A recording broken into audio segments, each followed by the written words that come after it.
روز 11 اپریل در نویه اسلیمه جمهوری کومی روسیه طبیب انستزیولوژی بیمارستان مرکزی این نویه پولودوف غیبولوجان سوبرجانوویچ از عالم چشم پوشید. اگر عمر وفایش میکرد 1 ایون سال 2021 دکتر پولودوف به سن 60 میرسید. پسر او گفته است که پدرش از بیماری شش فوتید ولی ظاهراً وضع سلامتی او را کرونا ویروس بدتر کرده است. حالا خویشاوندان تلاش دارند تا تربت دکتر پولودوف را به تاجیکستان برده در زادگاهش اصفهان به خاک سپارند، ولی اگر این میسر نشود پس او را در نیژنیورتوفسک به خاک می سپارند. غیبولاجان پولودوف سال 1961 در اصفهان به دنیا آمده.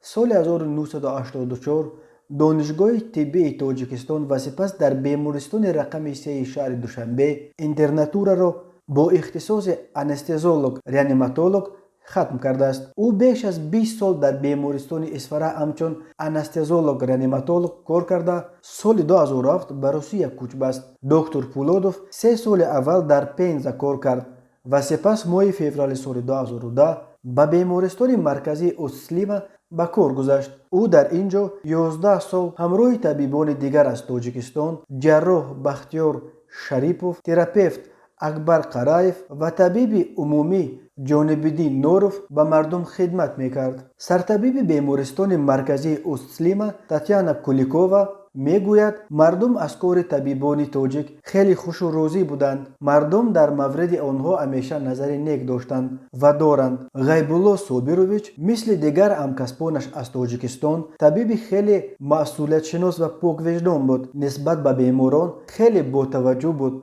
و نسبت به کهنسالان با احترام زیاد مناسبت میکرد. روسیه در سالهای اخیر با ارائه امتیازهای فراوان توسط برنامه پریسیلینی برای جلب متخصصان حرفه‌ای برای کار و زندگی دائمی در روسیه تلاش زیاد به خرج می‌دهد. توسط این برنامه صدها هزار از زادگان تاجیکستان از جمله چند هزار طبیب به روسیه کوچیدند، ولی در حالی که ساکنان با امید به دست آوردن راحت به یک زندگی بهتر به روسیه می‌کوچند، صاحب نظران از یک پیامد ناگوار این تمایل، کاهش قشر باثبات و کاردان اهالی در تاجیکستان و فرار مغزا بانگ اضطراب میزنند. آنها میگویند کشورهای خارجی بخصوص روسیه متخصصان بهترین و با تجربه را از بین آموزگاران، طبیبان، مهندسان، استاها و نمایندگان کسب‌های دیگر گلچین میکنند و این باعث آن میشود که جای آنها را در تاجیکستان